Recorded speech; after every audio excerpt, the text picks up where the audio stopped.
Commissioners, it's time for the regular briefing weekly by the Forsyth County Board of Commissioners. Today we're briefing April 15th. Our next meeting is April 15th. Today, of course, as this meeting is being shown, has been recorded on April 1st, so we've got 14 days to go to get the meeting started. And having said all of that, I'll turn the meeting over to our County Manager, Dudley Watts. All right. Thank you, Mr. Chairman. Good afternoon again. So, yep, we have the items to introduce for the April 15th meeting. We do have one discussion item, and then we do have a closed session for economic development today. So we've got a fairly busy afternoon. And so I'll go ahead and dive into the introduction of the items for Thursday, April 15th. I do need to move the last one, item 25. I'm going to move up to the front. Because one of the gentlemen who will make part of that presentation actually has a conflict later this afternoon, and so I wanted to go ahead and get that one done. And it's really two parts. It is the presentation of the work that the board already contracted with Greater Winston, Inc. for around advanced air mobility strategies and all of that. And so I'll turn it over to Mark Owens, the executive of Greater Winston, Inc. He'll introduce for some folks for the presentation of the work that they did when you commissioned the study a number of months ago. And so basically we're going to present to you the study that they had, and then there is a request in there for some additional funding. So turn it over to Mark Owens. Mr. Owens, as you approach, I want you to know that I watched the film that you made for the 135th annual meeting of the Greater Winston-Salem Chamber. And it's not the chamber anymore, but it was an excellent piece of equipment, really well done. And with David Neal, and everything was just really good. I just wanted to mention that. Thank you, Mr. Chairman. Yes, I appreciate it. And Commissioners, great to see you. I apologize for being dressed down more than normal, but we had a site visit in town today, so we've been out working a little bit. So it's a pleasure to be back before you today and really be able to share some of the work that has been completed after you asked us to contract for some future of flight studies. So Greater Winston-Salem did enter into a contract with HovCon, and HovCon is the consultant group, and that was in late fall, and we're proud to have the report back. And at this time, would like to ask one of the chairmen of that committee, Mike Vaughn, as well as Basil Yap, the lead consultant on the project. I believe they're on virtually to walk through part of the report with you. We believe that as part of one of our aviation and aerospace sectors, that the future of flight is important for economic development, and this study will lay out some of the findings and some of the proposed next steps from our consultant firm. So, Mr. Chairman, I'm not sure how to turn it over to those two virtually, but I will step aside and let them take over. Mr. Bond should be on the line. Are you on the line, Mr. Bond? I'm on the line, and thank you, Mark, for that introduction. Mr. Chairman and Commissioners, it's our pleasure to present to you this afternoon. I've had the chance to meet all of you virtually, so we'll go through a short summary of this opportunity. As background, I'm an aerospace executive. I serve on the Whitaker Park Development Authority Board and the Smith Reynolds Airport Board.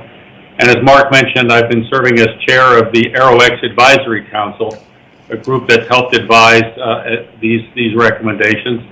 With me today is Basil Yap. Basil has run and still runs the North Carolina DOT Unmanned Aerospace Systems, Unmanned Aircraft Systems projects. He's the vice president and co-founder of HovCon, the group Mark made reference to that's helping us with this initiative. I'd like to just start by talking about aerospace for a moment. It has an outsized economic impact both to our country and to our state. Last year, commercial aerospace was a $900 billion industry. It represented about 13% of the manufacturing jobs in the country.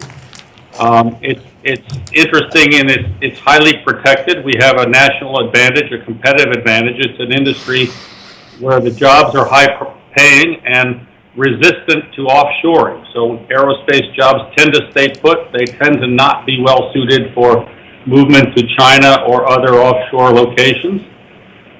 Here in North Carolina, it's equally important. We celebrate our first in-flight status, of course, and with good reason. We have 25,000 aerospace employees in our state, and they're doing everything from building fuselages for Airbus in the eastern part of the state to jet engine production in Raleigh and in Burlington. We make precision components for jet engines in Asheville. And then here in the Triad and in Winston-Salem, we have a strong cluster in aircraft interiors, my old firm, BE Aerospace, now Collins. And we have very strong MROs with HAECO and North State Aviation, among many, many others. This is an industry for North Carolina that's high-paying. An aerospace job in our state pays an average of $93,000 per year, which is almost double the median household income for Forsyth County, which is $49,000. So these are high-paying, sticky jobs that are very attractive to our economy and particularly to our local area. Having said all that, as important as aerospace is, and as large as it is on the cusp of a transformative set of innovations, really more so than ever before in its 100-year history. And so for us to continue our leadership position as a state and to benefit as a locality, we can celebrate our first in flight heritage, but we need to transition to be next in flight. And that's what we try to reflect and present in our logo here. AeroX is our brand for this initiative, our suggested brand, with X connotating innovation and next in flight highlighting our need to transition and continue our leadership in these emerging technologies. We've talked about these, so I won't go into depth, but one is unmanned aircraft systems. This is happening now, and we're actually seeing this happen in our part of North Carolina. We have Wake Forest Baptist Hospital contracted with UPS to fly commercial drones, medical supplies, and medicines from Baptist Hospital to various cancer clinics in our area. Novant is doing something similar with a provider called Zipline. They're doing that in Charlotte, but have desires to move that and expand that here to Forsyth County. And of course, many people have seen news items about the move into e-commerce with Amazon and Google Wing and Walmart, the desire to bring same-day package deliveries right to the consumer. We also see that UAS is transforming other industries with airborne data analytics. Insurance companies are doing a lot in here, as is agriculture. Processing of property claims can be done now automatically by drones without having to send an agent to a location market. So I mentioned that aerospace was a $900 billion market last year. Just this eVTOL segment is projected to be $1.6 trillion in sales by 2040, projected by Morgan Stanley. So a massive transformation, bringing new entrants and large players like Embraer and Boeing into the industry in this market. And enabling both of those technologies will be the need for a completely revamped air traffic control system. We have an excellent air traffic control system, world-leading in America today, but it's all geared for manned flight, commercial manned flight at above 400 feet. It does not exist and cannot integrate currently at the lower levels. So this is an entirely different segment of engineering and software development and systems work that has to be created and integrated with our existing air traffic network. So these three technologies are what's on offer here. So our vision for Forsyth County is to ask you to adopt what we're calling an AeroX vision, which is to promote and facilitate the safe and efficient commercialization of these emerging technologies right here in Forsyth County. If we can do that, we will be rewarded by being the recognized leader here, and therefore will attract a variety of pioneering new technology companies in these emerging spaces. There is no clear leader now, so there is no existing geography that is home to this or the obvious home to this. So this is not something where we have to unseat competitors who are in Wichita or Long Island or Southern California or Silicon Valley. This is a nascent industry that's looking for a home. And as you're going to hear from Basil in a moment, we believe we have some very real competitive advantages that we can lever and create this ecosystem that will attract these kind of jobs. I'm going to pass it over to Basil at this point. Yep, thank you for that, Mike, and excited to continue this presentation. So, we've come up with a strategic plan which was turned into the county, and really what we're reviewing now is an overview, a quick overview of those key points. And so Winston-Salem and Forsyth County are actually, as we think about a starting point, really well uniquely positioned. You have a strong innovation ecosystem downtown and lots of focus around enabling entrepreneurship and startups, which include funding opportunities and other resources, and as well as incubator space. Smith Reynolds Airport offers a unique opportunity because it is a airport that's close proximity to the downtown, but it has a tower, which means it has good visibility over the entire area, helping control the traffic that's flying over the downtown Winston-Salem area. But it doesn't have a lot of commercial traffic flying in and out of it. And so a great opportunity to allow businesses to expand there, but we want to make sure that we're safely deconflicting with the businesses that are there now and ensuring that they're conducted safely. And then we have two premier medical institutions, both Wake Forest Baptist Health as well as Novant, as was previously mentioned, who are already using UAS. There's only a handful of these medical institutions in the entire nation that are focused on the benefits of using UAS or eVTOLs, and two of them are right here in our city, which is really exciting. So we're already really well positioned. We've developed a strategy that was highlighted in the report, and it's really in divided into three sections here. The first is building this unmanned, urban advanced unmanned aviation system. So what is that? We'll talk about that in a second. It's the highways in the sky, so to speak, of where these UAS and drones are going to be flying to deliver medical packages, or even retail packages in the future. We want to grow our innovation ecosystem. We have aircraft manufacturers, we have hospitals, we have the startup tech industry, and we have cybersecurity focus, we have additive manufacturing, we have STEM initiatives, getting the workforce of the future ready and excited about things like aviation, and we have local universities that are already focused in researching this technology and how to integrate it in producing engineers. So really exciting ecosystem. We kind of need to get the glue to pull them all together. And then the organization to create and lead this particular effort. And we've, as previously noted, AeroX could serve as that organization as a nonprofit. So I want to just kind of step through for everyone who's watching this. Well, what does an urban advanced unmanned aviation system look like? Well, what you see right there is Winston-Salem. But if I want to fly a drone, say you ordered a pizza to get delivered to your home, or we're delivering medicine between healthcare within a healthcare network to improve healthcare outcomes for the residents of this county. When we want to fly that drone longer distances, we want to know where our manned helicopter traffic or manned fixed-wing traffic is, meaning our traditional aviation. And that can be done through a ground-based radar sensor. So this is one component, the detection. Another component is communication. The connectivity between the pilot on the ground and the drone or eVTOL in the air. It's important to have that strong connectivity, and you want to make sure it's secure. And there's a potential with 5G and 4G now to be able to stream live data back. Think about, monitoring traffic with a drone, or using it for public safety to maybe monitor a fire. Or if I'm Duke Energy and I'm looking at power lines, there's lots of great uses, and that connectivity is a key part of it. And then weather, we can't forget about weather. Weather impacts aviation.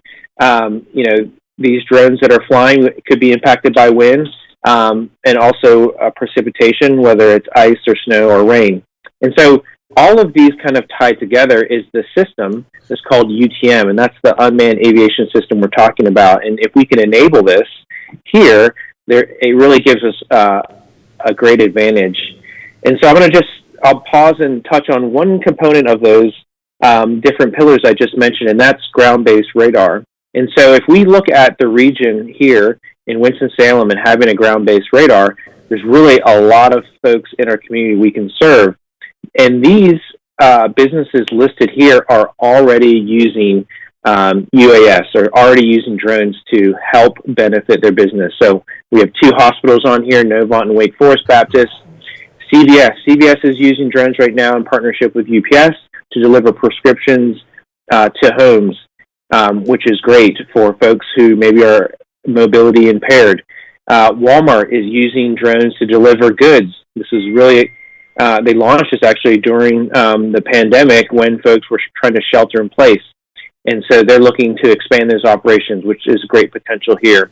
And UPS has a drone fleet as well, so delivering between their stores. I mentioned a couple of colleges and universities because there's a partner that we've been working with, Flytrex, who has been delivering food. And so at universities, the ability to use these drones to deliver food. So this is really exciting. A lot of potential we can see just from this investment and the impact it can have right here in Winston-Salem and Forsyth County. As noted, it's important to be kind of the first to have first mover advantage, being able to implement this. There's really no one else that we're competing with in our state right now, so we can really truly be a leader in this, and that is really what can attract a lot of folks nationally. We do have some national competition here, but there are some clear benefits that Winston-Salem has had, our relationships that we've had with the federal agencies, including the FAA, who monitors the airspace and regulates it, as well as these customers that we have, like the healthcare systems we mentioned. So we have a lot going for us here. And really, as we look at this, this is something that's going to naturally expand throughout our state, but it can all start here, just like Piedmont Airlines starting their first flight out of Smith Reynolds. So really excited about this potential. I'm going to turn it back over to Mike. Yeah, thank you, Basil. So we look at this as and estimate this is about a 3-year process to achieve the strategies that Basil just outlined, the sensing and the UTM and the AAM capabilities that you just heard. We believe the costs are $7 million, split equally between operational expenses and capital investments.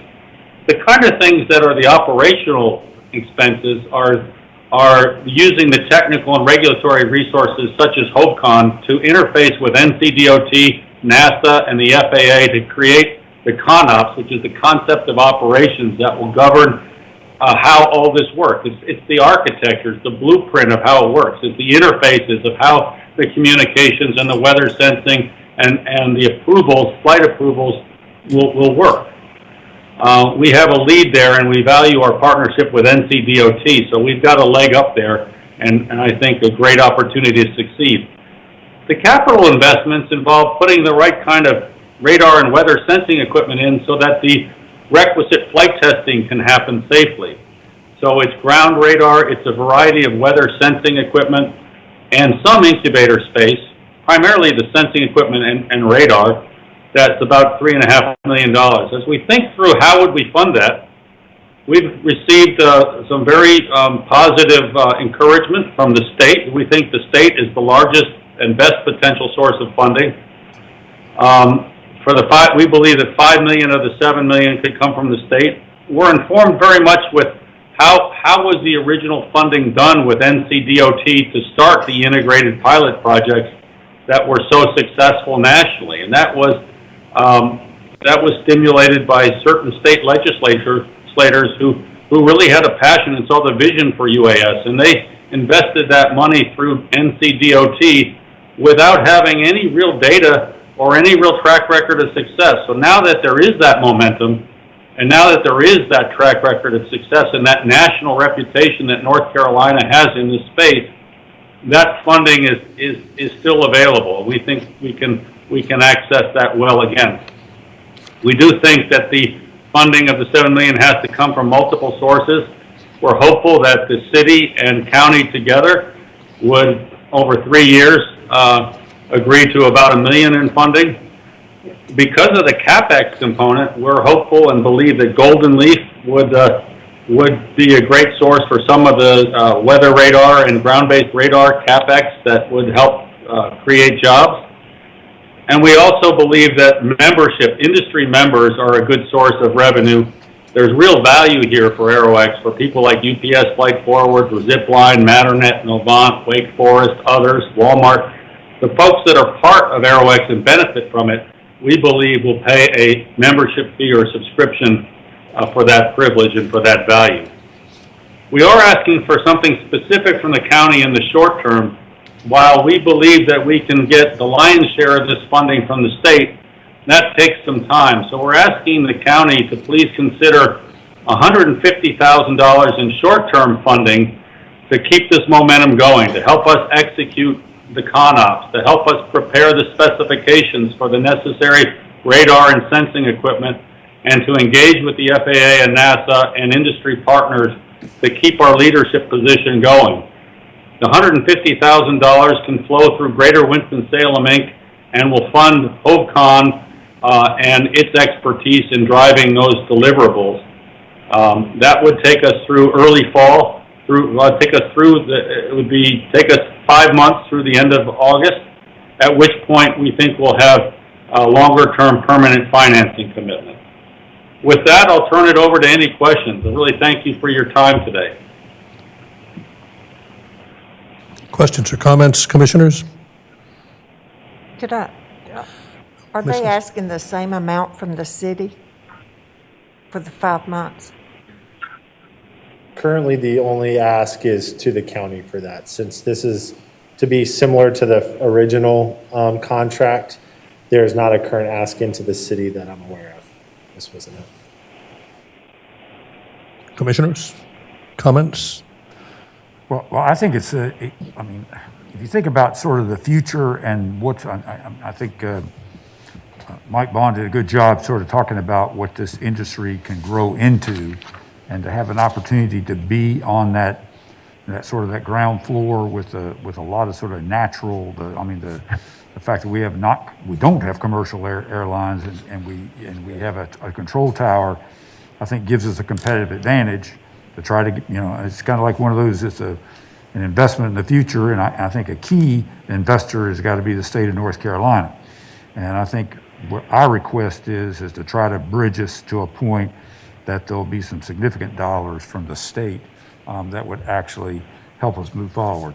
I mean, so, everything like this is a little bit, sort of beginning to it's like making an investment in what could be a great future for our community. And I think, and I do think regarding Commissioner Wisden's question, I do think the city would be a partner for sure, hopefully in the future, and an equal partner in every way, I would think. Would you be operating as a nonprofit entity? Yes.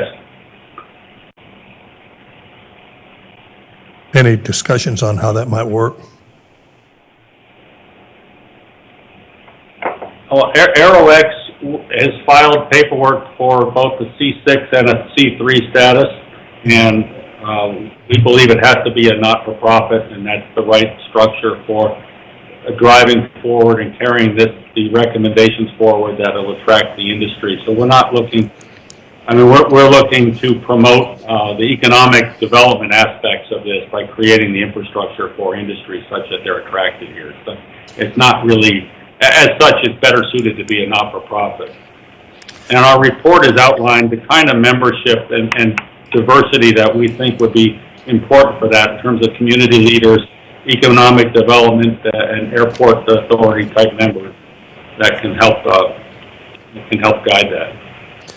Well, I kind of, just from an individual point of view, but I love the idea of having drones.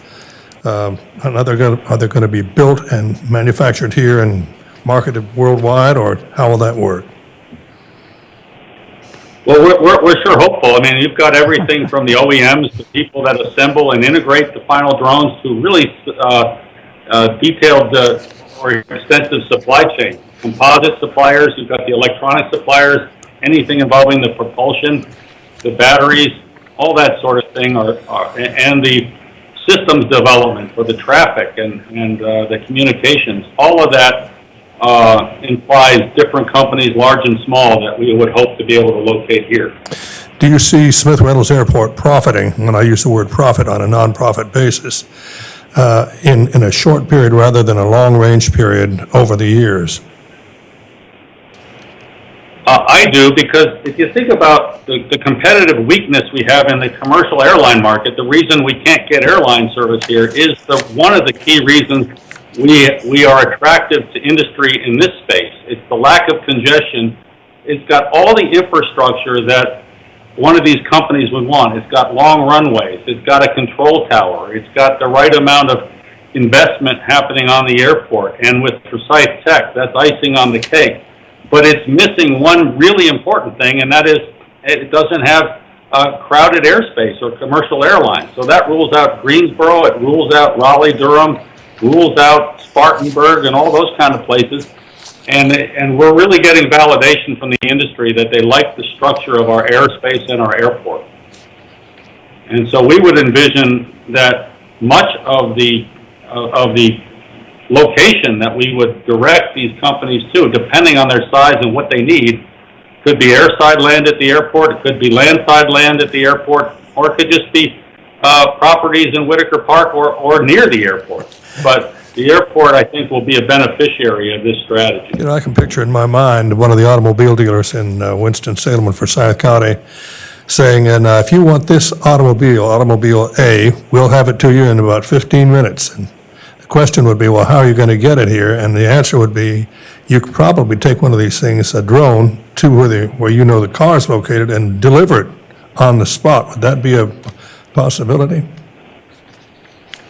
It would, and it sounds like the first one up when you get the microchips.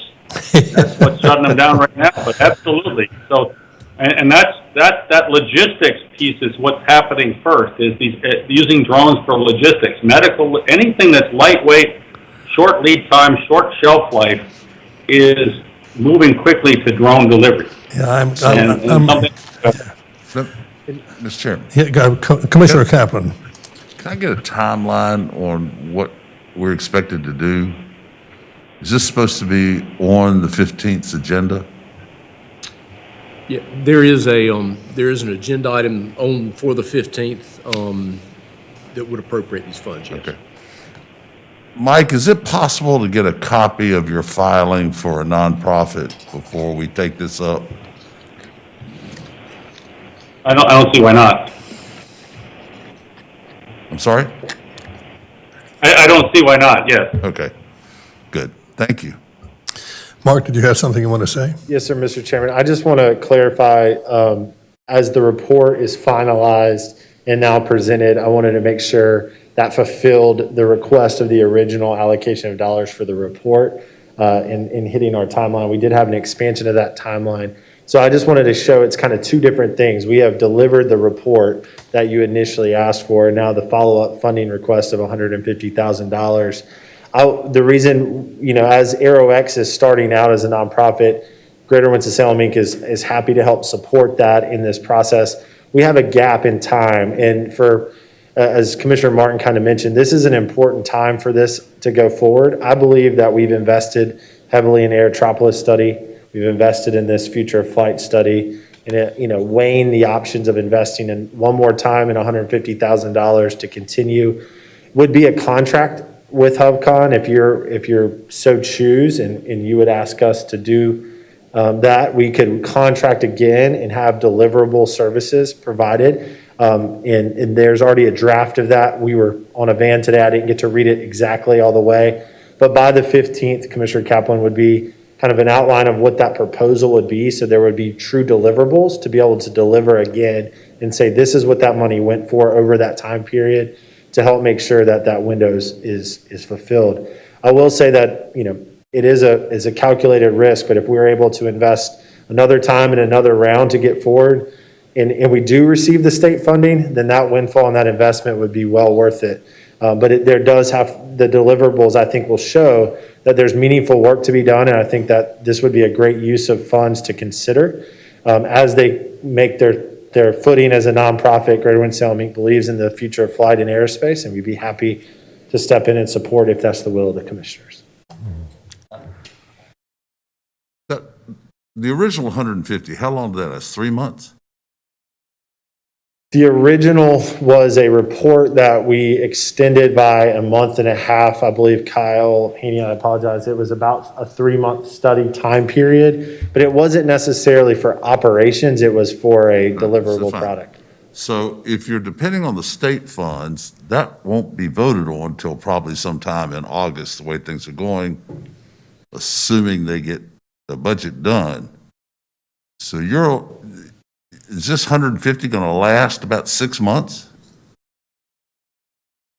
From my conversation with Mr. Bond and Mr. Yap, that they would be able to make that for the next deliverable period until the state funds would receive. That is their ask. Yes, sir.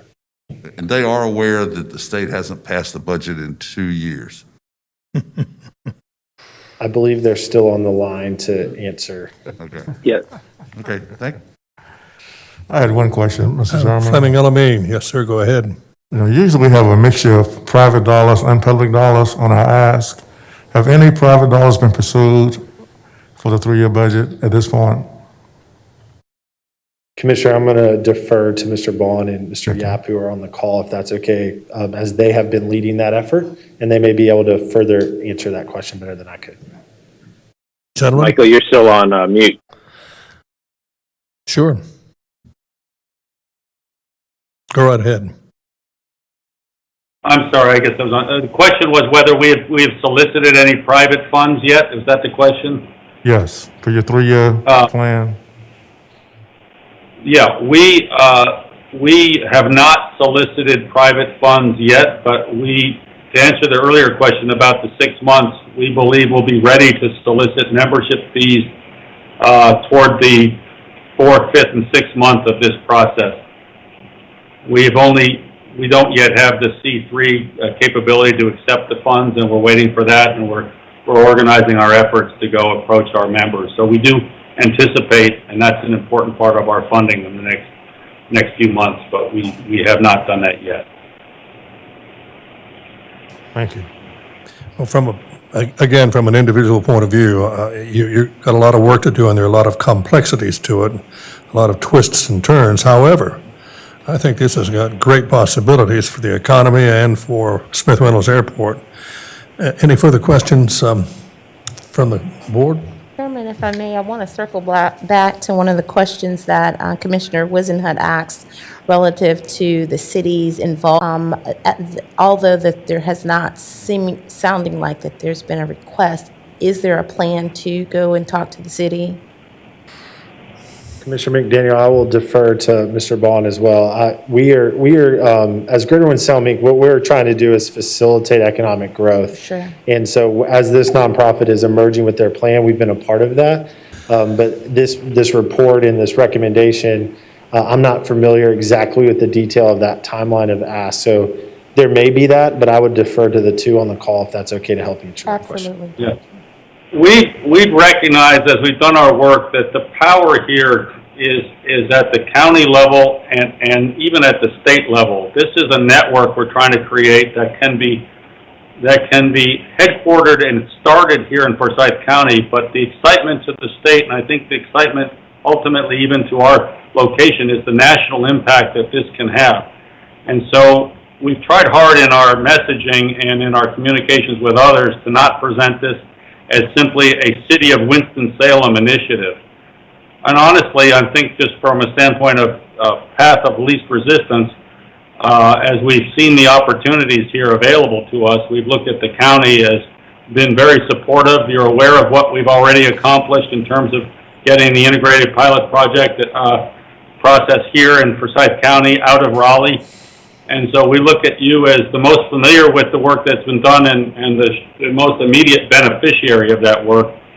So we would take, any assistance or that you have or guidance as to approaching the city. So the answer is yes, we do plan to approach the city, but we haven't yet done that in a formal way.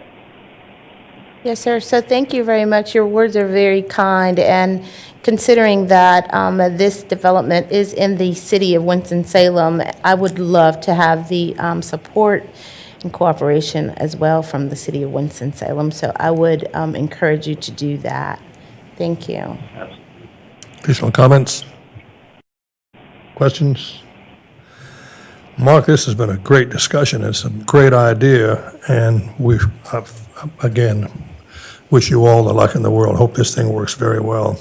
Thank you, Mr. Chairman. Thank you to all the Thank you so much. commissioners for investing in that study and helping us to continue to look at those next steps and hopefully be able to take that next step one more time and try to engage our state and really make a difference here in our airspace economy. So thank you for the time. Any further comments?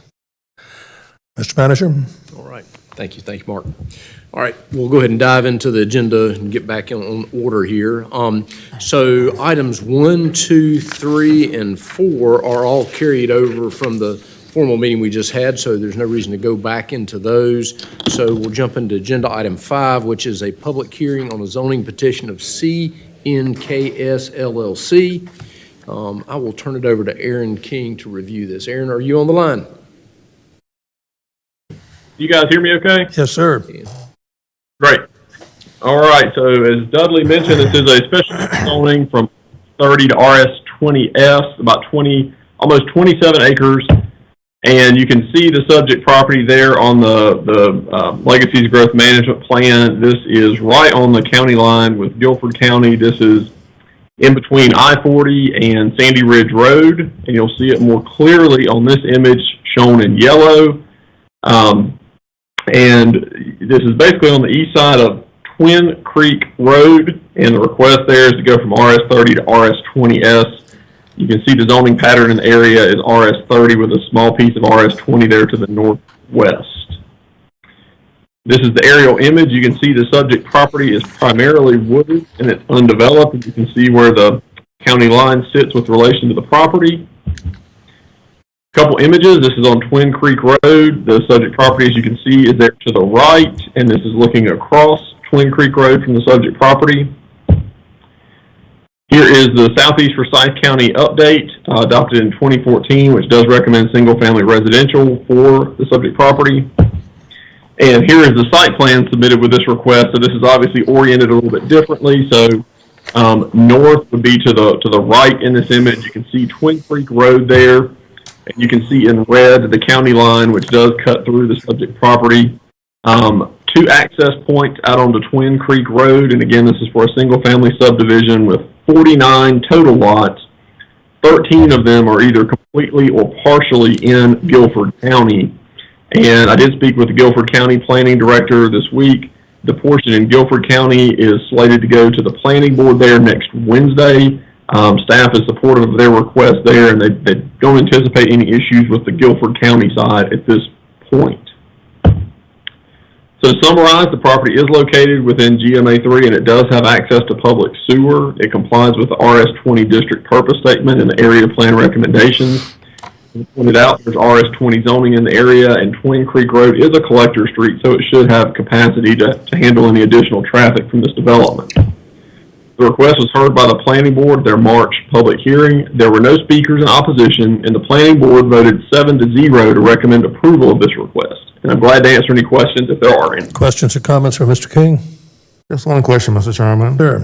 Aaron, when you have property that extends to another county, are there any problems with collecting taxes or tax appeals because there's a difference in perhaps assessment from one county to the other? Yeah, so actually I spoke with John Burgess about that very matter on this. And what John indicated to me is that when we do have a situation like this, the tax assessors from each county do get together and they divvy up which lots and which properties are taxed within which county. So there is a process for that, and I think the 2 tax assessors have already begun some conversations on this matter. Okay. Questions? Comments? Okay, thank you, Mr. King. All right. Item 6 is also Aaron's item. It's a public hearing on the zoning petition of Dennis Weevil and Edna Edwards from AG to LI, and it's F1599. I'll turn it over to Aaron. Dudley. To get going here, you can see the subject property. This is also in the eastern portion of the county. This is over on the western side of Union Cross Road. You can see where it sits with the Legacy's Growth Management Plan. And you can see more clearly on the map there, shown in yellow. This is about 70 acres. West side of Union Cross, to the north is Glen High School, you can see there, and to the south is the Caterpillar plant. So this is the intervening piece there between those 2 sites. As you know, as you get a little further south and a little further southwest, there's some industrial property there along Temple School Road. Here is the aerial image for the site, and you can see it is currently undeveloped. And a couple pictures from a rainy morning there. This is on Union Cross Road. The site is to the right. You can see the zoning sign there. This is on Axel Drive, and the site is to the left. And it's a little hard to see the zoning sign in the distance there. This is an image from the Southeast Suburban Area Plan Update adopted in 2016, and it does recommend industrial zoning for the subject property, so the request is consistent with the adopted area plan. So in summary, it is consistent with the recommendations I just mentioned. It has access to public water and sewer and is close to other industrially zoned properties. And it does have frontage on Union Cross Road, which is a 4-lane median divided road with lots of capacity. There is a condition included with this request that provides negative access along Carl L. Clark Road to the north there that sits between this site and Glenn High School. The request was heard by Planning Board at their March 11th public hearing. There were no speakers in opposition, and the board voted 7-0 to recommend approval of this request. This site is a piece of property that the city of Winston-Salem is in the process. I think they have closed on it by this point, but this is a piece of property that the city has purchased for economic development purposes with bond money from the 2018 bond. So that's the whole idea, was to purchase it for job growth and tax base. So thus getting the industrial zoning in place is part of this request. So I did want to disclose that and make that clear to the board and anybody watching at home. And I'm glad to answer any questions if there are. Questions? Comments? Okay. All right. Item 7 is a public hearing on an ordinance amendment proposed by Planning and Development Services staff to amend section of the Unified Development Ordinances to align with the North Carolina General Assembly's combination of the general statutes that are outlined there. You've got an associated ordinance that amends those sections. And Chris Murphy with Planning and Development Services will review this. Chris, you on the line? I am, sir. Can you hear me? Yep. Very good. All right, excellent. I think my PowerPoint's already pulled up. I'm going to tell you this is I'm trying to condense a lot into a small amount of time. I believe Madam Clerk does have a link to a longer video if you want to see, if you want to hear more in detail what these separate 29 sections entail. And we took a 144-page document and condensed it down into 26 pages, 29 sections as far as changes that we have to do. This is something that we have worked extensively with the city attorney's office and the county attorney's office on. And what we're trying to do with this is have put forth a text amendment that changes the UDO to align with the General Assembly's combination of the separate city and county planning and development-related statutes into a combined set of statutes known as NCGS 160D. These changes are required and need to be codified by June 30th, 2021 for an effective date of 7/1/2021. This is the first comprehensive recodification since 1905. This has been a collaborative multi-year effort which actually began in 2013. Chapter 160D does consolidate 153A, which were the county planning statutes, and 160A, the city statutes, into a unified 160D. And this is something similar, and in our mind, to what we did several years ago with the UDO Clear Code, trying to make it more user-friendly, put all the rules in one place, and have those rules as streamlined as possible to be unified between the city and the county. I'm going to go over these section by section. I'm going to try to be as quick as I can. Sections 1 and 2 are more of housekeeping. Any references of 153 and 160A are a change to the appropriate 160D reference. Section 2 is doing the same thing, changing the word design review guidelines to standards. Section 3 aligns our ordinance with the statutes as far as vesting. It provides additional vesting options for projects. Section 4 authorizes a future governing body to accept a development application pending a jurisdiction transfer via voluntary annexation. It wasn't clear on how those could be handled in the past, and this provides that clarity. Section 5 just provides another type of, amends the exempt subdivision provisions to match the language in the statute, making it simplified and clearer and better explained. Section 6 caps the amount of contingency on a surety bond at 25%. Section 7 provides an additional category for minor subdivisions. Section 8 eliminates the verified motion provisions within the city, but makes it clear that the only thing that could be submitted to the elected body, both the city and the county, on special use permit request is the name and address of the folks wanting to make comment. Section 9 clarifies existing practices for published notices for text amendments. We published them twice. The ordinance wasn't clear on that. Section 10 just makes it clear that you can submit written statements as long as it's received 2 days prior to the hearing, and those will be afforded to the elected body for text amendments. Section 11 is the same thing, dealing with published notice, but for zoning map amendments. Section 12 updates the conflict of interest provisions and makes it clearer when there's a conflict of interest for something that the elected body is considering from a land use perspective.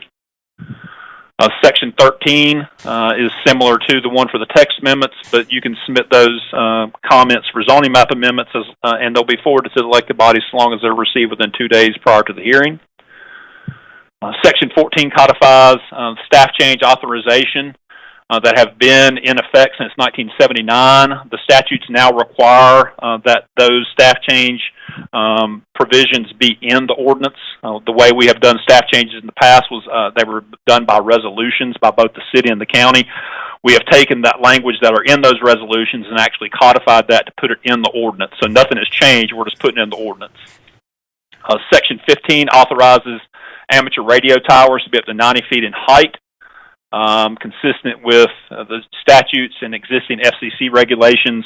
Even though it's not in the ordinance, we've currently been doing this for several years based on FCC law. Section 16 provides options on how development applications on properties with split jurisdictions may be handled, but it involves an agreement of all parties. So it would take the developer and the respective elected bodies to come to an agreement. And, you know, like the case we heard earlier, if Guilford County wanted to cede that area to Forsyth County, then all of that could have been here and not have to go to 2 different jurisdictions, but everyone would have to agree to that. Section 17 provides clarity and guidance that you can't have building design elements in future NCO rezonings unless all properties agree. Sections 18 and 19 deal with small-scale wireless facility co-locations within the right-of-way. Section 20 mandates that temporary healthcare structures must be allowed, provided the structures comply with the requirements in the section. Sections 21 and 22 just deal with another type of exempt signage, dealing with fence wrap, and that's applicable in both the city and the county. Section 23 provides an additional penalty for transferring a lot in an unapproved subdivision. Section 24 simplifies and better explains some of the language pertaining to exempt subdivisions. Section 25, again, updates and expands the conflict of interest provision that I mentioned earlier, except this time it's providing that clarity for the planning board members. Section 26 clearly lists the types of actions that are subject to review on appeal to the Board of Adjustment. Section 27 provides an additional enforcement mechanism for special use district zoning, specifically that it can be revoked, assuming that you take it back through the same public hearing process. Section 28 amends the current definition for bona fide farms to match the definition in the statute. And finally, Section 29 amends the current definition of subdivision to include a new category of minor subdivision, and this action deletes some redundant county-only definition for minor subdivision and major subdivision, since both are covered in the existing definition of subdivision. With that, again, these are mandated changes. We have to have this in place by June 30th, and we work again closely with the city and county attorneys, and there's really relatively no impact on this to the public And this item was considered by the planning board at their March 11th public hearing and was unanimously recommended for approval. This item, because of the time constraint, is going to move simultaneously through both the city council and the county commissioners. But given the nature of it, we don't anticipate there being changes through that process. We do recommend approval of UDO CC10. I'll be glad to answer any questions. Given the length of this and the amount of time you've had on the meeting, feel free to give me a call as well if you have any questions. Questions or comments? I have one comment, and it's a little tongue-in-cheek as I was thinking about this. Did the state mandate I'm assuming the state mandated the changes, and you all simplified, collected this all together, reduced it by about 75%. I can't picture the state getting rid of a lot of work. I just think they mandated you codify it all, and you have now simplified it. Is that an accurate statement? Yes, sir. Okay. Additional questions or comments? Did a good job. Thanks. Thank you, Chris. Thank you. All right, item 8 is approval of the minutes for the meeting of April 1st, 2021. Item 9 is public session. Item 10 is a resolution authorizing acceptance of a grant from the North Carolina Agricultural Foundation Incorporated, awarded to North Carolina Cooperative Extension Forsyth County Center for improvements to the Arboretum at Tanglewood Park. You've got an associated budget ordinance amendment that accepts the grant, and Janice Hillenbrand from Budget will review. Janice, are you on the line? Yes, I am. Okay, speak loudly and slowly, please. All right, I will. Thank you. Good afternoon, Commissioners. This item is a resolution and a budget ordinance that will allow NC Cooperative Extension to accept $21,600 from the NC Agricultural Foundation for the installation of an updated irrigation system at the Tanglewood Park and Arboretum and Gardens. This project was bid out competitively, with the winning bidder being Consolidated Landscaping Incorporated. Are there any additional questions about this item? Comments or questions? Good job. Thank you. Thank you, Janice. Item 11 is an amendment to the 2020 Motor Vehicle and Mobile Equipment Replacement Capital Projects Ordinance. It appropriates the surplus proceeds. Christopher Ong should be on the line from Budget Management. Christopher, you there? Yes, I am. Thank you. Is the volume okay? It is. You're good.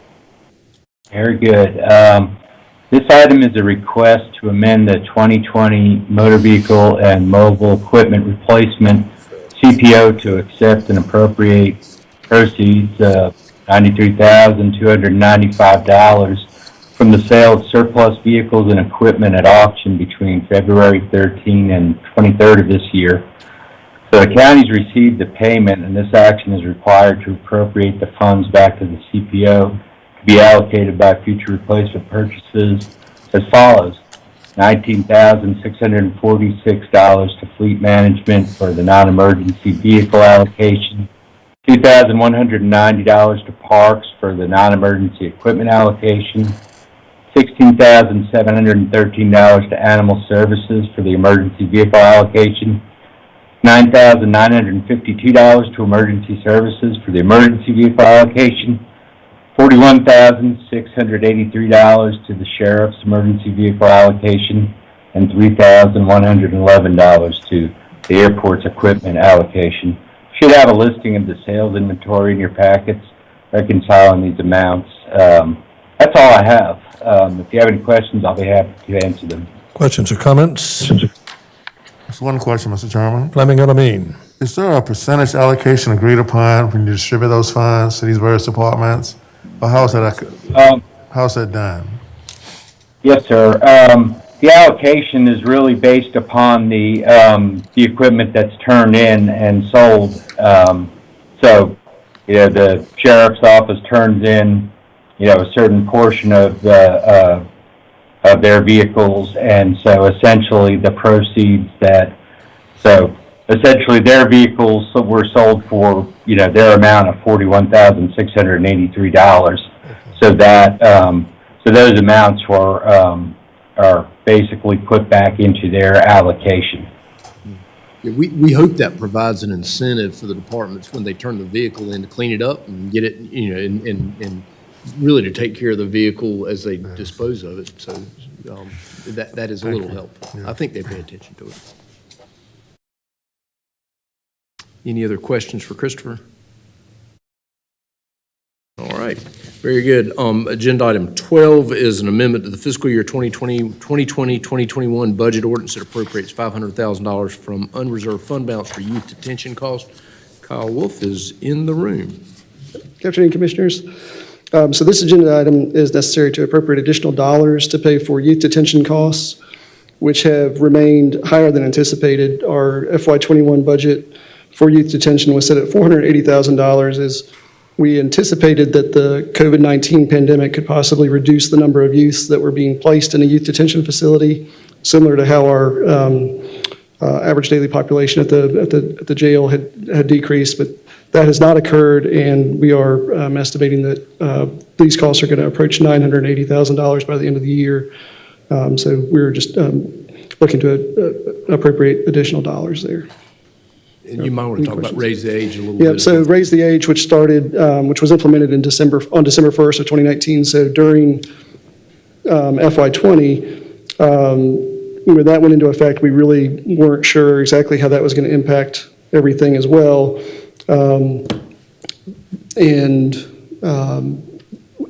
As a result, I mean, the cost to house Forsyth County juveniles did increase as more kids were put into the youth detention, were placed at a youth detention facility rather than somewhere else. So again, raise the age definitely impacted things. And then again, with COVID, we were not sure exactly if that would offset some of these increases as well, and that has not happened.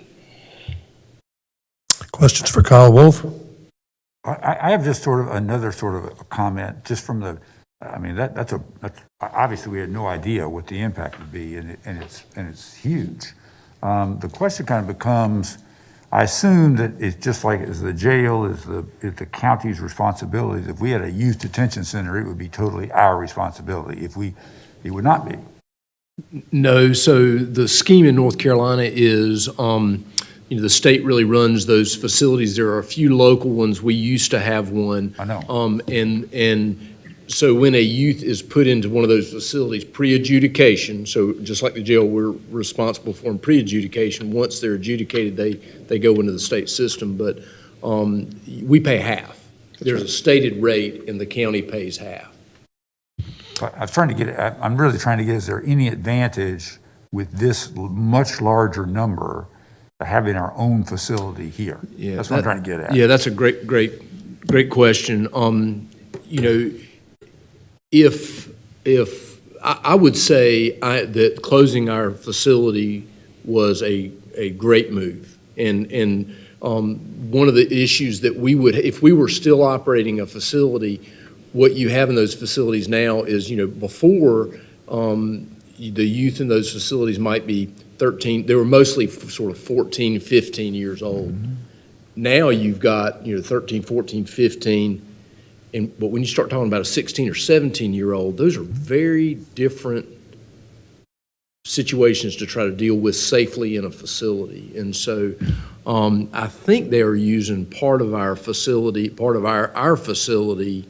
There are some youth in our detention center that can be there for sort of under some different rules, but it's got the state struggling right now, as you can imagine, around how to safely deal with a broader spectrum of youth that are coming into that facility. Yeah, but if you were, what I'm getting at is if you were building a facility, you could accommodate that, because it isn't going to go beyond 18. So, I mean, this is going to be where it's going to be, and you designed to do that segregation, whatever. I'm trying to get at our overall cost. I mean, I'm just picturing the transportation costs we probably pay. Which are the state's. Is substantial. That's the state. And supervision and staff that's required to do that. And if we had a facility on our own site to accommodate, obviously there's a big first cost. The question is, how does that pay back over time? And does the state help pay for a building if you build it? So if you operate a facility, they give you half the money to That's operate. to operate. I'm talking about building it. No, traditionally, I mean, I think there's probably been some direct appropriation, but traditionally, no. And then the transportation costs are also the state's. So the state pays the transportation costs? Yes, sir. And if you remember, what our problem was when we were operating that facility was we are not in control of where the youth go. So the state would move them to different facilities, and because the state mostly operates that scheme, you know, they want to make sure their facilities are filled first. Now, when you operate a facility, you can sort of hope that your facility will get, you know, that you'll put your kids in your facility, because of gang involvement and some things like that. They often have to move them to other sites. But you know, what we found ourselves doing when we were in the business of it was, when we knew our break even. We had a 16-bed facility. Our break even was about 12 kids. We never got to 12 kids. Now, we obviously would now probably, but we never got there. And you know, we would occasionally go to the state and say, you know, we need kids to make our facility operate, because you got to staff it for it anyway and all that. And so they would, you know, short-term send them to you, and then, you know, you just kind of had to stay on them about, you know, sort of backfilling those kids in those facilities, because they would have to take them out of state facilities, and it would be their cost. You get into a weird game around how to keep your facility operating financially, because I understand that. And the last question, I'll stop, is that just thinking about the state's capacity, that the capacity that's out there, just on our own experience, it appears to almost have doubled in this, once we kind of got in this, got the raise the age started on December 1, 2019. Yeah. So my question is are they like super overcrowded? And I mean, did they have double the capacity to take on all those kids? I mean, Juveniles? What I do know is when we shut down our facility, I believe at the time we really anticipated that most of our youth would go to Guilford, and that was true for a little while, and it's kind of getting back to that point now. But we have youth all over the place. I mean, in Alexander County, in Cabarrus County, in Guilford County, a little bit, in Durham County. They really are spread out. Well, Guilford, when COVID hit, the first thing they did was restrict their facility to only Guilford County kids, and wouldn't take any statewide kids. I called Marty at the time, was over there, reminded Marty that when we closed, you know, when we closed our facility, we were both struggling because we both weren't at capacity. And they had a fairly new facility. It was 46 beds or something like that. And so we closed our facility to really help them get in a better place. And so they opened 4 beds back up to us pretty quickly. And he was, because it was a board action that did it, but they opened 4 beds back up. And I think now with COVID, they'll get back to where, you know, they have every incentive to keep their facility full, and they have every incentive to take kids from Forsyth County, and the state has every incentive, because they want to lower transportation costs, to keep that facility as full as they can with kids. You know, all the facilities are struggling with the different classification now that they got a broader spectrum of kids in there. So the answer is that they had capacity for them. They simultaneously, the other thing that happened through all that was the state introduced some assessment tools that took kids really out of confinement and into other situations like intensive foster, and put them in really, you know, non-confinement kind of facilities. And so that was what was driving down the number of kids in confinement. So, and the state had some pretty dilapidated facilities. If you're ever, you know, coming from Granville, the Dillon School down there, that tough place, and some really dilapidated kind of facilities that weren't what you would expect North Carolina to provide for children in incarceration. And so they closed some, and then they had been in the process of opening new facilities. There were a couple of new ones that were built statewide, but they really relied on sort of a different approach. And, our facility was pretty key in that because we leased it to the state, and the state, it now operates as an assessment center for kids. So a child who's there's an alleged crime, pre-adjudication goes into that facility, and they do a lot of assessment basically to decide whether that child needs to go into confinement, can go back home with the parents under certain circumstances, can go into an intensive foster type arrangement, or go into a group home. So all of that kind of happened at the same time. And Mr. Manager, the one thing I want to add is that it's my understanding that the biggest challenge right now is that courts had closed. And so youth are in the detention centers longer now than they've ever been because there was no court in order to provide disposition. So I think once that issue starts resolving itself and more cases are heard, then we should start seeing more of a decline. Thank you. Yeah. I got it. Thank you for the. That was probably the most important. Thank you. That's right. Any other questions on that? I do have a question. So that I have a clear understanding, because I don't know of the history of this, but the facility that we have here has how many beds? It had 16. I'm not sure if they might have reconfigured it so it has fewer, but it had 16. 16, okay, fair enough. Thank you. All right. Questions? I just, as a reminder, will tell you all that raise the age was a legislative goal for NCACC, and we approved those goals. And I don't think anybody anticipated the pandemic nor the increase in the funding. Well, I thought I was very much in favor of that. I mean, that's the proper way to serve and treat young people less than 18. I was just curious about the mechanics, and I apologize for getting into weeds on it. No, it's good stuff. Good stuff. All right. Agenda item 14 is also a budget matter. It's an amendment to the 2016 Schools Capital Project Ordinance. Yes, and so this item is really just authorizing projects related to the 2016 bond referendum for schools, essentially moving funds out of a budget reserve into various projects. And you can see the request that was sent over by the schools. I think Darrell Walker might be on the line, I think. Darrell, are you on the line? Questions? Or maybe not. Maybe not.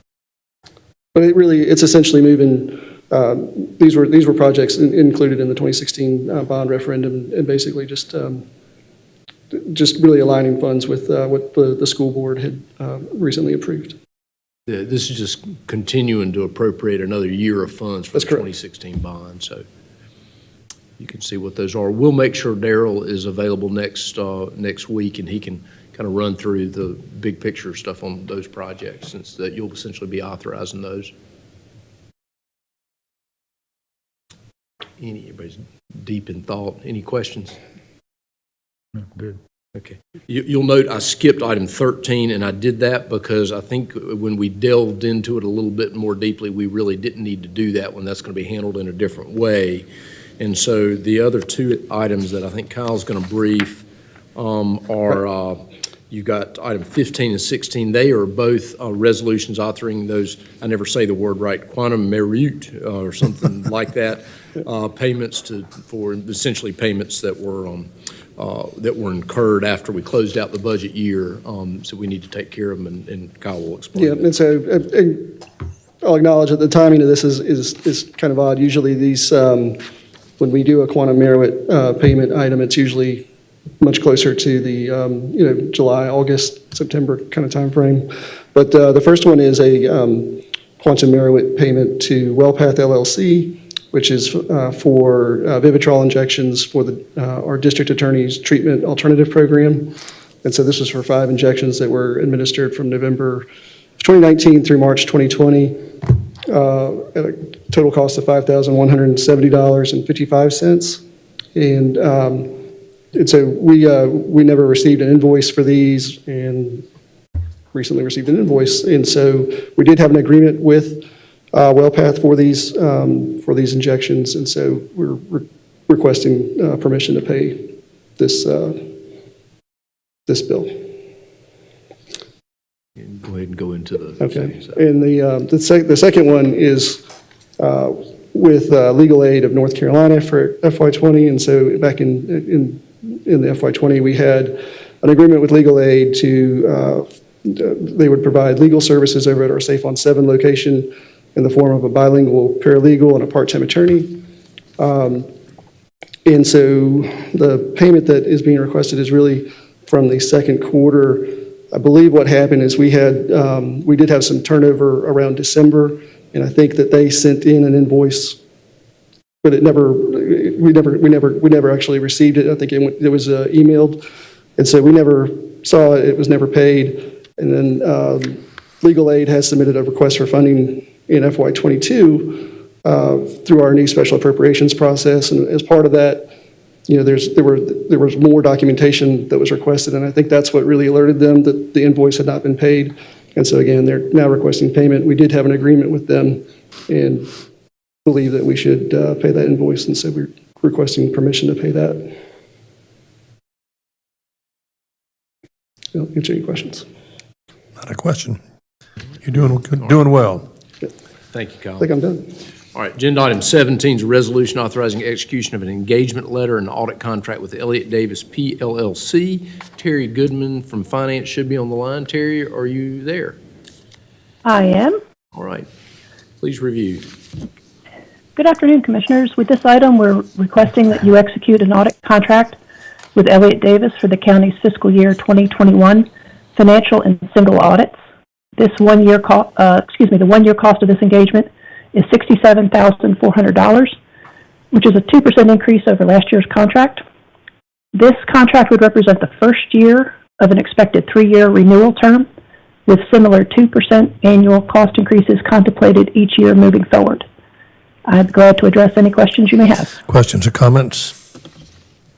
Not a one. Thank you. All right, thank you, Terry.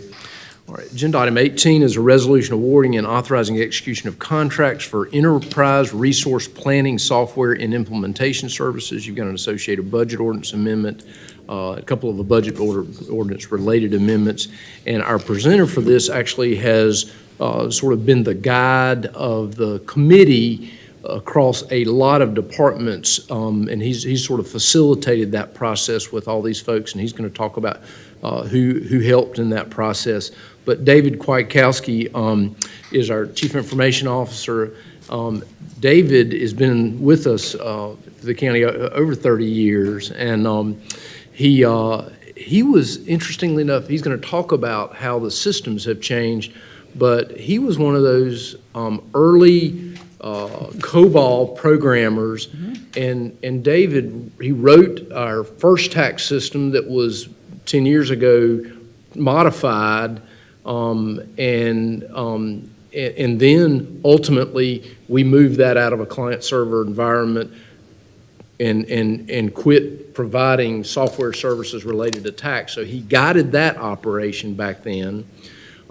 He also has been the involved in the other part of, the rest of the administrative functions that we wrote software for. He was involved in that. And then he's also our expert really around the work that we've done to patch all these systems together, particularly our payroll system. And I think Chantel would agree with me in her experience with HR over the years, but we have very few payroll issues. There's probably not anything that's any more important than making sure folks get paid every 2 weeks. And without David Kweikowski, I question whether or not that system would operate like it does. And so I am deeply appreciative, not only for the work that he's done to try to get us to this next place that we need to go in a couple of years, but David Kweikowski is a brilliant person. And we like his first name. And we like his first name, that's right. So with that, I'll turn it over for David to review this recommendation from the committee. I think what Dudley's saying is I've been here a long time and it's time for me to go out the door, because it sounded like a retirement talk, it's like, here we go. You can't, He's leaving you got us 2 now. years, man, you can't do it. There he goes, poor old David. And I wish, oh, I jumped ahead there. I wish enterprise resource planning is not nearly as exciting as unmanned aviation systems, which are still in my mind after that first presentation, but I will try to make this engaging with you. Maybe I should have said, and this truly is the most significant software purchase Forsyth County has ever undertaken. What we're looking at doing here, and it's a software purchase. We're looking at software contracts, but that's only part of it. The more significant part is the implementation services. So a huge part of this contract is the firm that's going to come in and implement, configure our new software for us, help us significantly improve our business practices, and then take our data from our mix of systems. You've seen this chart before, several times before I've showed this to you, all these different systems, and bring that into our new system and get everything working and get our training staff, train our staff, get everything happening. So there's a 2-year implementation piece, then there's a software piece. The software we have bid out over a 5-year contract term, so we have a 5-year cost. One thing, as I put this together, I think it was about a year ago I showed this to you, there's pointed out in the lighter shading, the reddish shading, the systems that were developed in-house. And since there is such a significant part of it that was developed by MIS department, I just wanted to kind of address a little bit how things have changed over time, sort of the software evolution in Forsyth County. Like Dudley said, over 30 years ago, I was here and we were programming on a mainframe. But I don't want to go back that far. Let me just start to 2000. Let's go 20 years ago. From 2000 to 2010, we're moving away from a mainframe, and we developed during that time period some very major systems on a client server platform. They're running off of servers here in the county. Tax system, HR system that's being used today, DSS, significant functions, and our payroll system was rewritten. When I say major software, what I really mean is it was a big financial investment up front, multiple staff people, and multiple years were involved in creating these systems. Since 2010, we have moved away from that. We have developed some very effective, smaller web-based software systems, our timekeeping, performance appraisal, budget transfers, contract control, but with a much smaller footprint, very quicker deployment, less staff. And then we have seen shifting in some of our other programming. Of course, the tax system moved to a third party with NCPTS shortly after 2010. Our DSS system has been partly replaced by NCFast. We had hoped it would be fully replaced, but that's been a problem at the state a little bit, but it's partly replaced. And there's also been changes in the industry, and right now, client server software is not the way things are. Most business software is now web-based on the market. It's a cloud-based software, and it's sold as a subscription. So you don't buy something and then years later you're thinking, I wonder if we should buy the upgrade. You pay as a subscription, it balances the payments out, you get quarterly updates, you get immediate attention. If there's critical issues that need to be addressed, that's the software world we're in today. As these changes have happened within our department, within our approach to software, we've had some very significant shifts in our budget, and you can kind of see this here. I have 4 years highlighted, fiscal years ending in 5, 10, 15, 20, reading down the first column. And you can see our department had 69 full-time staff, and then 62, and then 42 and 42. 3 key things impacted this, but one of the big ones was software developers. If you look in the next column, 18 full-time software developers, and then 16, and then 10, and today we have 6. 2 other things that impacted that big change in staff. One was moving some functions like the mailroom and the print shop, which might have been up to 10 positions possibly, out of MIS into general services, where I kind of think they fit better there anyway. So it was sort of just organizationally moving them. And then some things just became obsolete. We, back in 2005, we had a mainframe still up there, and we had third shift computer operators that ran some jobs, and those things became obsolete as we closed down the print shop and we dropped some staff positions. So, we've been agile and changing our staff and shifting things around as we needed, as the technology field has changed. You also see that in our budget, MIS actual expenditures, the 2005 and 10, we were at $7.7 million. By 15, we were at $6.3 million. And then last year, $6.9 million. These are actual dollars each year. I didn't adjust them up for inflation or anything. And the biggest impact is salary and benefits. That was a high in 2009 at 4.7 million. You can see in 15 with the huge change in staffing down to 3.4 million. And even last year, we're at 3.8 million. With last year's dollars, we're still 900,000 below what we were paying for salary and benefits back in 2009-10. And what really happened with the software is, as the biggest change was tax. And I remember as the part of the justification of moving to the NCPTS and the cost involved with that is we will not need to keep all these programming positions. And so we did lose those programming positions. A little unfortunate is some of our remaining very good programmers kind of saw the writing on the wall and said, well, we better get out of here and look for jobs elsewhere. And, you know, that's just a reality you face as you're moving away from developing code. Right now, I would love to see our number 8. I wish we still had a couple of the key people that had developed some of these existing systems to help us transition out of them. We don't, but that's also the points to the urgency of needing to make this change before we lose any connection with that. So that's just a little bit about how our budget has changed over time and our positions as we've made this software change. Quickly review some prior discussions that I've had with the board regarding ERP. Way back in 2008, this is when the finance system that we're on was 10 years old. It was recognized that we're going to need to replace this, and money was set aside, $800,000 in the PAYGO funds for researching and getting a consultant and looking at and perhaps starting to replace that system. That kind of sat there for about 6 years until we really got pressure a lot from HR at that point saying, okay, we've got all these other systems that also need to be replaced. And finally in 2008, we got a team together and we've been working at getting to this point for the last 2 years. In 2019, $3 million was set aside in the PAYGO funds for ERP implementation. In November of 2019, I met with y'all and presented this, and we brought in GFOA as a consultant to prepare us for this. That we've been working with them for 15 months, and they have been invaluable. We could not have done this without them. This is what this group does. They know about implementing ERP and the right process to use, and they've been wonderful to work with. Last September, I gave you an update. We had just released the RFP at that point, and in December, the board increased PAYGO funds, added 1.5 million, so now there's 4.5 million in the PAYGO funds for the implementation of the ERP piece. When I met with you last September, we had just released the RFP, and I laid out for you the process following GFOA's lead and the industry kind of standards on evaluating. And I told you in October, November, we'd be evaluating the top candidates, and then top 3, we're then going to have guided interviews in December and January. The top 2, we're going to have further interviews, and then we move on to vendor selection and finalizing contract.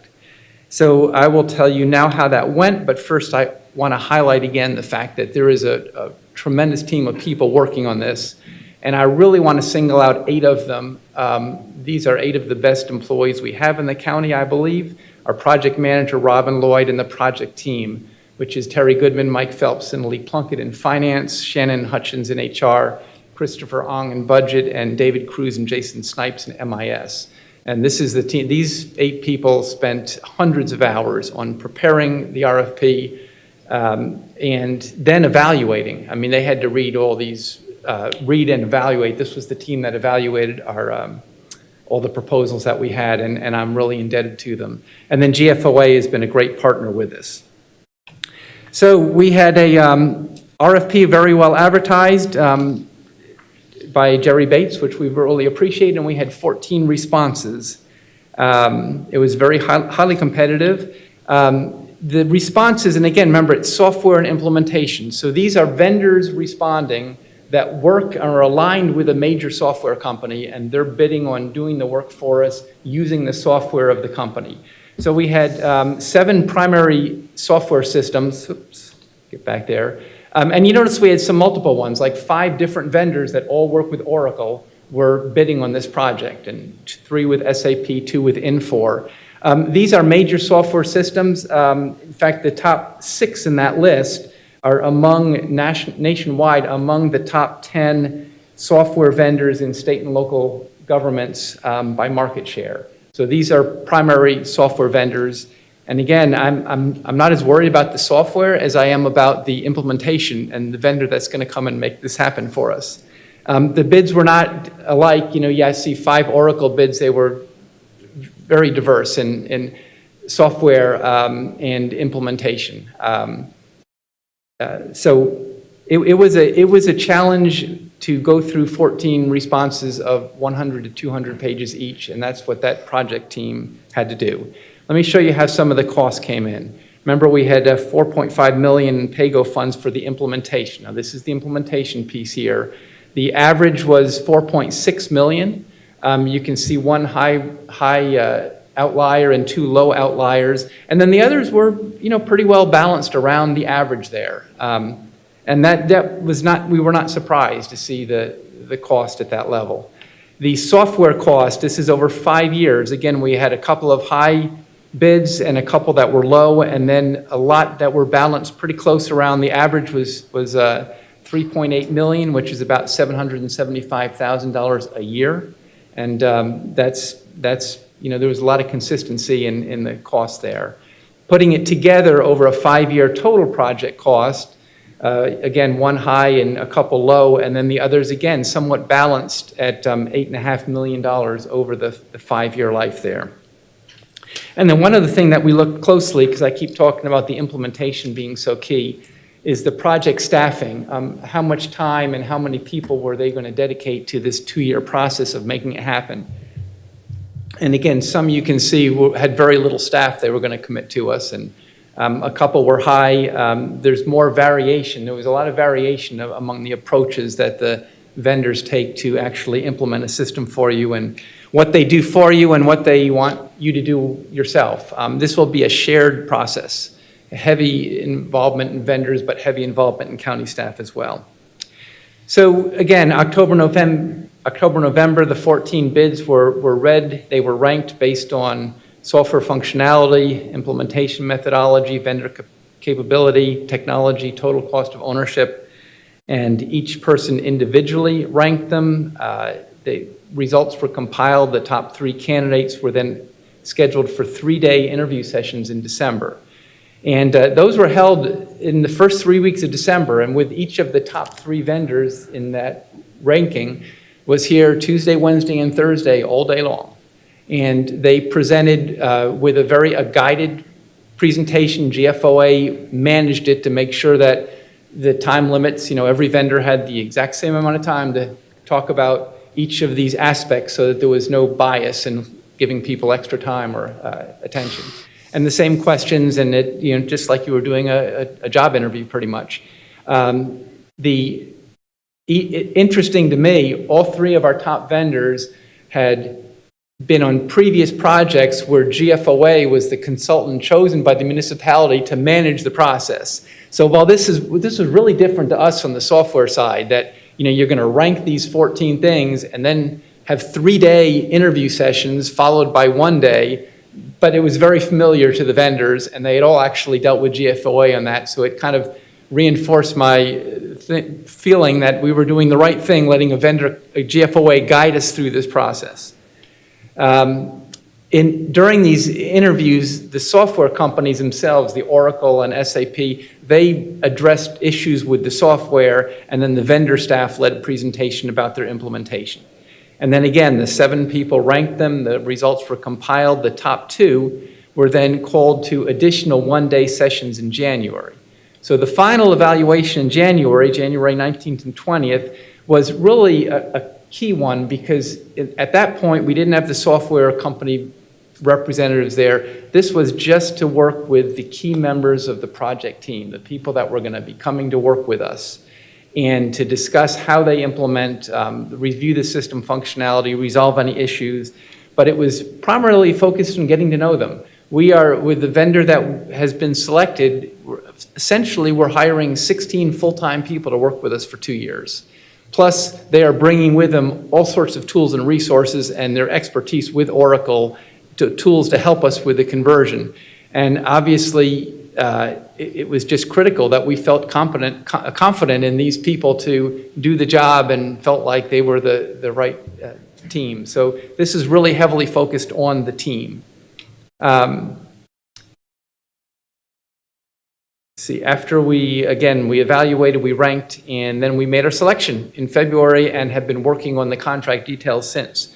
The firm chosen was Sierra Cedar and Oracle. They are one of the 5 Oracle vendors. It was unanimous by the project team, which was good to see, because again, that they represent 4 different departments, and really without debate, they felt very strongly about Sierra Cedar. A little background on this company. Founded in 1995, 3 partners. One is still the CEO today, based in Alpharetta, Georgia, probably the most local of any. They are a seriously major Oracle vendor. They have over 500 ERP consultants, average 14 years experience. So this is what they've been doing for 25 years with Oracle. And of course, Oracle's product line has changed over the years, but this is what they've been doing for 25 years.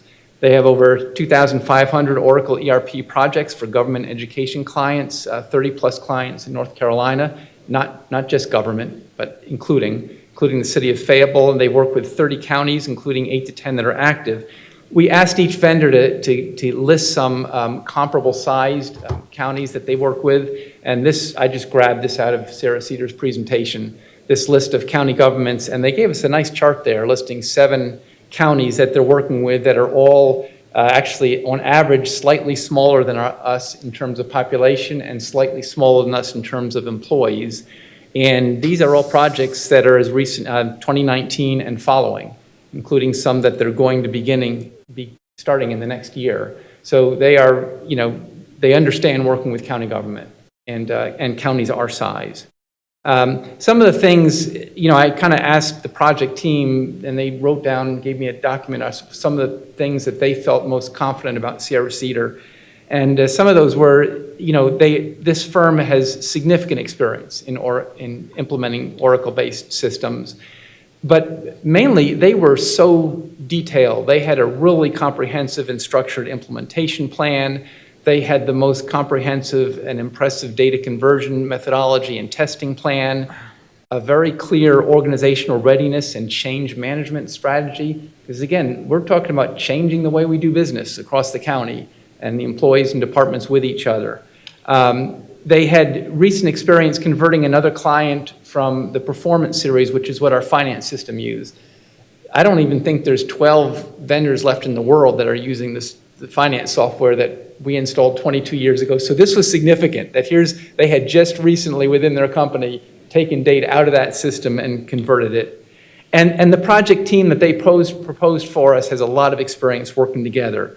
And we just felt really good about them, and they worked well with each other, they interacted well. Here's the cost for this that you'll see, and you see this in the resolution and the contracts. The implementation after negotiating with them based on some of the things in their original bid we decided we really didn't need is not to exceed $4.24 million. And again, the initial bids that had come in on average were the 4.6. So I'm just kind of showing that as a reference point. The software cost we came up with was 3.297 or 3.3 million roughly over 5 years. So again, it's a good bit less than what the average had been as had been bid to us. And then the 5-year costs, the average of the RFP was 8.5. After negotiating with them, we're at 7.5 million. Just a little bit of the details, and you see this in the resolution, there's the non-recurring costs, the money to Sierra Cedar to do the implementation, paid over 2 years as deliverables are met. And then recurring costs are their software. There are 3 different software contracts because as with almost every bid we had, one software package doesn't do quite everything. One does almost everything, and that's this first one. This is to Mythix is the company, an Oracle reseller. And that's a little over $3 million over a 5-year term. And then 2 that were quite small by comparison, one to Emphasis Software. Let me get back to that. Sorry. This is treasury management software license over 5 years at $172,000, and then $55,000 for Debt Book, which is debt management software licenses. And putting them together, the average is about $660,000 a year for the software cost and the hosting and everything in the cloud with the software. Kyle, I think Kyle was going to say something about the budget impact of this. Sure, thanks, Dave. So as you saw above, we've got $4.5 million set aside for implementation, and we're projecting the implementation is going to be about $4.2 million. So there's a balance of $260,000. There are some contract costs that would need to be encumbered prior to June 30th, which will be about $85,000 of cost. And so what we're proposing, if this is acceptable to the board, is that we would shift that $85,000 from the pay-go cost into the budget ordinance to pay for basically the first quarter cost of the software. And so that's really, I think, all I was going to talk about there. So software costs, it's again $3.3 million, average of $659,000. And then we will see some savings eventually. We will have to keep our performance system in FY22 and possibly FY23. And then we're anticipating at least $200,000 of costs that'll go away once everything is fully implemented. So to offset some of the increased cost in software. But that's the budget impact piece. And I'd say plus, I mean, David mentioned, I mean, what it's going to take from us from a management perspective is to figure out what the impacts of the change management piece is and how we do business. And, I believe there'll be savings there. And so, how to quantify those exactly, in the future is difficult, but, the commitment from us is to, as processes change, we've got to go do task analysis to figure out what went away. And so, but obviously there's going to be the same work for 2 years, and then you'll be able to realize that. So, for the record, we have been talking about the refile this year and keeping taxes revenue neutral, maybe even lowering a bit. Is there anything in this that would impact that, the expense of this? It's definitely costs. Costs are definitely, it's the cost is definitely going to increase in the upcoming fiscal year. We are meeting with departments now, going through the budgets, going line by line. And so it's our goal right now is to again go with to bring you a revenue neutral rate, decrease a little bit of the one of the debt leveling, the courthouse debt leveling. There's going to be some adjustments there, and so that's our goal though is to bring you something. Yeah, the early indications are in the continuation budget. I mean, this will be a driver in the continuation budget, but the continuation budget's coming in about like you'd expect a normal year. There's lots of alternate service levels, and then we're trying to parse out what part of request can be American Recovery Plan eligible kinds of things. And so there's a lot going on in this year's budget. I have just well, go ahead. Mine is very minute. Mine Very, actually is too. very intensive briefing. I appreciate all of this presentation today, but I just did have a question. Did I hear, and if I missed it, I apologize, this is for me. Did I hear that there was going to be a representative on site, and how long will they be here to help with the implementation? The implementation is a 2-year program. Yes. If not for COVID, we probably would have had people here on site for probably the whole time almost. Okay. COVID has changed everything. Sure. And so in fact, we were able to drop the cost somewhat by saying, okay, we don't need to pay for all the costs because we've realized in the last year there's a lot you can do working remotely. Okay. So right now, what we have budgeted in there is enough for about 20%, I think, of the time, people on site, something like that. But the plan is to do as much as we can remotely, which we've gotten used to being able to do. But there will be times that we will have people on site. And again, this is over about a two-year period roughly. Sure, the cost savings is good, so that's great. Thank you. Well, I want to begin by thanking you for this. I mean, what an incredible amount of work over the last few years, and a great summary and in the weeds, but it needed to be. And I really appreciated that work, and probably to echo what I heard Dudley mention is that we are really fortunate you're willing to work for the next 2 years and see us through this thing.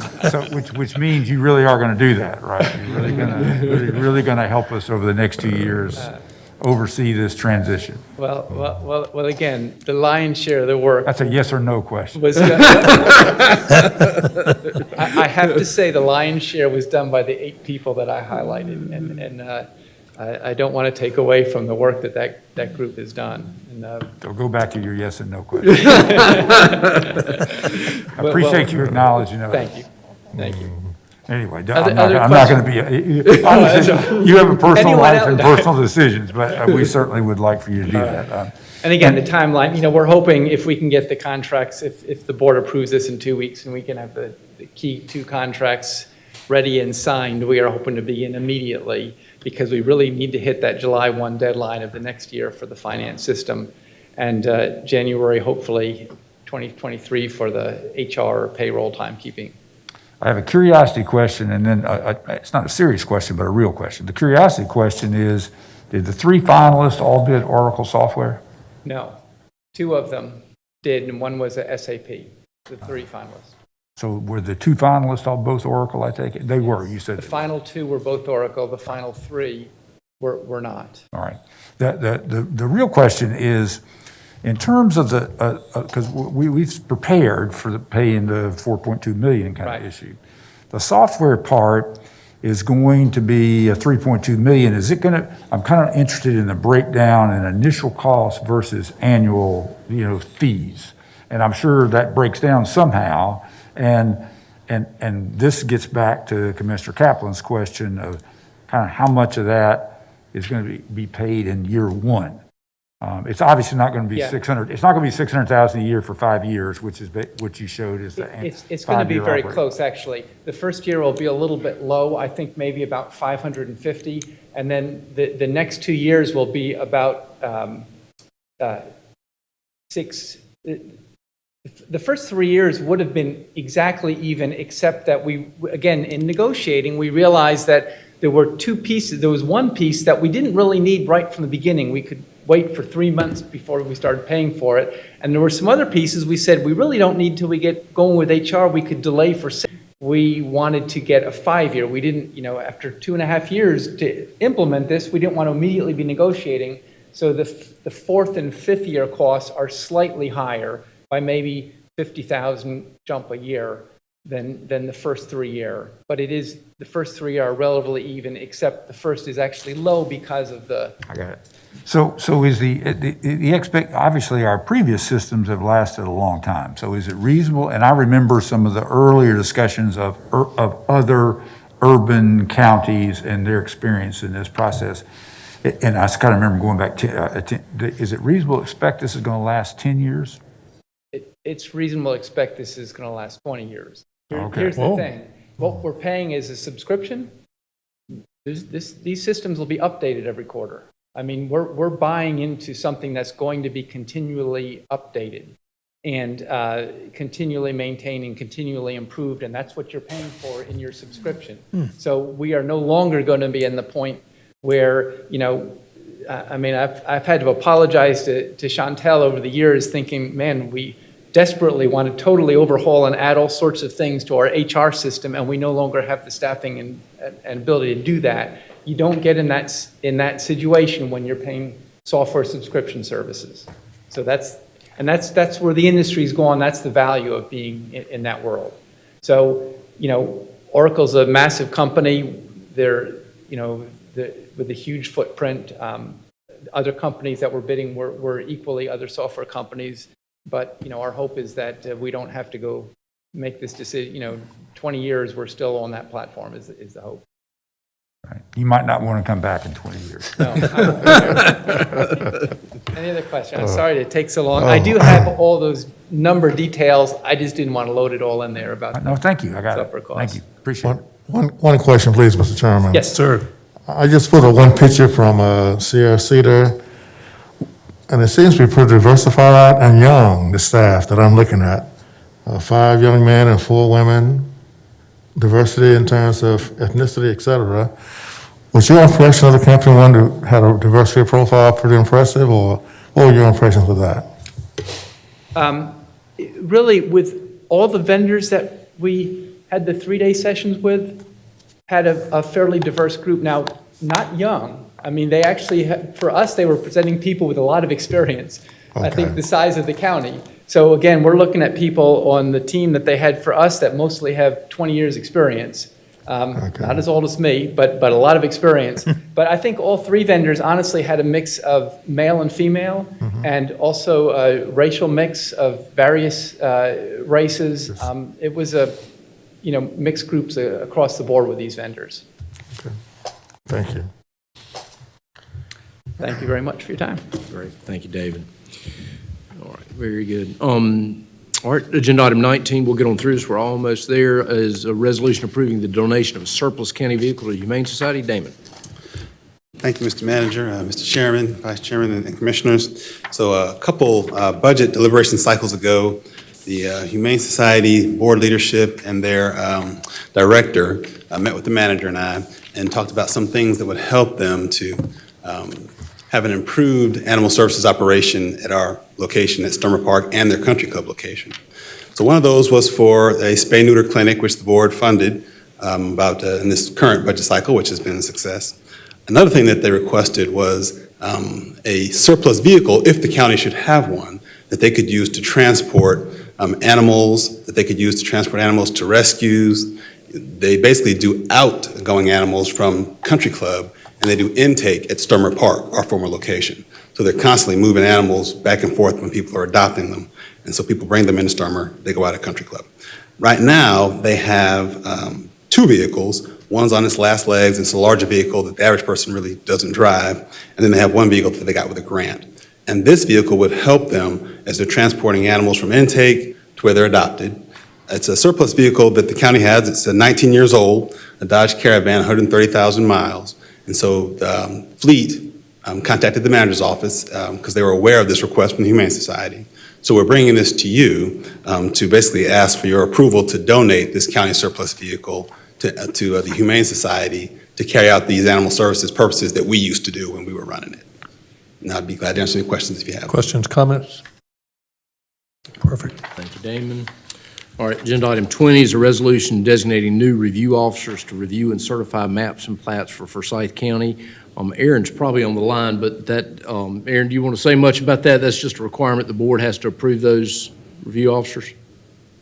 That's right. We've just had a couple of new folks and a couple of retirements, and this updates the list. Great. Any questions for Aaron? Questions? All right, thank you, Aaron. Item 21 and 22 are refunds. You can see those there. Item 23 is an ordinance revising several parts of the county code. Gordon, do you want to say anything about this, or should I turn it over to Fred? You can turn it over to Fred if he's on the line. Okay, Fred Johnson? I am, yeah. All right, Fred Johnson, Yes, our I'm attorney's here. office. Go ahead. Thank you. This is really a continuation of the item number 7 that Chris Murphy presented to you earlier. So Chris talked about how the changes coming down the line with Chapter 160D are going to affect our Unified Development Ordinance, but they also affect our county code. So 160D, the purpose of this statute was really to take the land use and development planning regulations that were spread all over the general statutes and pull them all into one chapter and do some minor substantive changes and some clarifying changes, but really just to reorganize the planning and development regulations. But it does require us to update a lot of our citations that are contained in the county code, especially in Chapter 7, but also in Chapters 1, 9, 20, and 29. So the primary purpose of this ordinance is to update the citations and make technical changes to our code because of the passage and the impending effectiveness of Chapter 160D. A minor secondary purpose of this ordinance is to make a few technical corrections to our code, specifically in the minimum housing section. That's the second part of Chapter 7. And so the first change, technical correction we're going to make is, we'd like to make is to introduce or to get authority to do lis pendens. That is a legal document that will put third parties on notice, constructive notice, and hopefully actual notice of our code enforcement operations against a dwelling. That way we don't get into a situation where this board approves removal of a dwelling, or we run up fines on a dwelling and then the property changes and we have to restart a whole code enforcement action. The second technical change we'd like to make to the minimum housing code is to introduce the concept of abandoned structures. The general statute, the enabling legislation for our minimum housing code allows us to treat abandoned structures as we would treat dwellings. It's important because sometimes with some structures, even though we know there's vagrancy, even though we know there's illegal dumping, even though we know it's unfit for human habitation and might be used for that purpose, we don't have a clear idea of the history of the property. So this is really to bring our code up to bring it into conformity with how it works across the state. Happy to ask or answer any questions if you have them. Questions or comments? Not a Appreciate one. you doing the tedious work. That's right. Yeah, Chris had the heavy lifting with the UDO, but there were a few changes to our code. So. Great. All right, very good. The last item are just reports. And in talking with our clerk, she says we can do the discussion item on the calendar changes later just because of the lateness of the evening. So the only other item I have is the closed session motion. Do we have a motion to adjourn and go into closed session? So moved. Motion to close and adjourn, Fleming Elamine, second by Ted Kaplan. Yeah. And I'm sorry. We've got a motion already and haven't even heard it. That's not bad. All right. Need to ask the board to consider a motion to go into closed session to discuss one matter relating to the location or expansion of industries or other businesses in the area served by the public body, including agreement on a tentative list of economic development incentives that may be offered by the public body in negotiations pursuant to General Statute 143, 311A4. Since there's no other business to come before the board at this meeting, following the closed session, the meeting will be adjourned. And we'll All do in it favor, in say aye. Aye. We're adjourned.